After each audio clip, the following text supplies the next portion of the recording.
এবার দেবাংশুকে আক্রমণ অভিজিৎ গাঙ্গুলি। ডেপো ছোকরা দেবাংশু 6 গোল খেয়ে বাড়ি যাবে। দেবাংশুর খেলা হবে পাল্টা যা দিলেন অভিজিৎ গাঙ্গুলি। আসন্ন লোকসভা নির্বাচনে তমলুক কেন্দ্রের দিকে নজরে থাকবে অনেকের। একদিকে রয়েছে তৃণমূল যুব নেতা দেবাংশু ভট্টাচার্য, অন্যদিকে বিজেপি টিকিটে দাঁড়িয়েছেন কলকাতা হাইকোর্টের প্রাক্তন বিচারপতি অভিজিৎ গঙ্গোপাধ্যায়। ইতিমধ্যে শুরু হয়ে গিয়েছে আক্রমণ প্রতি আক্রমণের পালা। এবার যেমন জোড়াফুল প্রার্থীকে ডেপো ছোকরা বলে নিশানা করলেন অভিজিৎ। ভোট থেকে শুরু করে যে কোনো বড় ঘটনা ঘটলেই তৃণমূলের নেতা নেত্রীদের মুখে শোনা যায় খেলা হবে। 2013 সালে বাংলাদেশে প্রথম এই স্লোগানটি তোলা হয়েছিল। তবে পশ্চিমবঙ্গের বুকে খেলা হবে বহুল জনপ্রিয়তা নেপথ্যে রয়েছে দেবাংশু ভট্টাচার্য। 21 বিধানসভা নির্বাচন থেকে এই স্লোগান ব্যাপক জনপ্রিয় হয়েছে।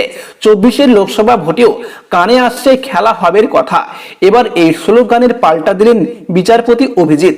খেলা হবে প্রসঙ্গে কথা বলতে গিয়ে তমলুকের বিজেপি প্রার্থী বলেন, তৃণমূল কংগ্রেসের তো কোনো কালচার নেই, যারা অশিক্ষিত আনকালচার তাদের স্রেফ হবে খেলা বলতে শোনা যায়। আমি এর সঙ্গে একটা ছোট্ট লাইন আজ জড়িয়ে দিচ্ছি, খেলা হবে 6 গোল খেয়ে বাড়ি যাবে।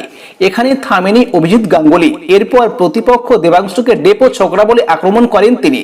পদ্মপ্রার্থী বলেন, এখানে একজন ডেপো ছোকরা লড়তে এসেছেন, প্রার্থী হয়েছেন, তাকে বলে দেবেন খেলা হবে 6 গোল খেয়ে বাড়ি যাবে। বিজেপি প্রার্থীর এহেন মন্তব্য কানে এসেছে দেবাংশুরও। তৃণমূলের যুবনেতা এই বিষয়ে বলেন, ভোটে দাঁড়ানোর পর থেকে উনি খারাপ ভাষায় ফোয়ারা ফোটাচ্ছেন। উনি যত খারাপ ভাষা প্রয়োগ করবেন তৃণমূলে ততই 10,000 করে ভোট বাড়তে থাকবে। উনি যে আমাকে ডেপো ছোকরা বলছেন, আমি ওনার এই বক্তব্যকে স্বাগত জানাচ্ছি। খেলা হবে স্লোগানের পাল্টা অভিজিৎ যে নয়া স্লোগান তুলেছেন তা নিয়েও প্রতিক্রিয়া দেন দেবাংশু। তৃণমূল প্রার্থী বলেন, খেলা হবে স্লোগানের পাল্টা উনি একটি ডায়লগ দিয়েছেন, খেলা হলে খেলা হবে, মানে উনিও খেলতে চাইছেন, এদিকে আমরাও খেলবো। ভোটের দিনকে 6 গোল খেলো আর কে 7 গোল খেলো সেটা দেখা যাবে।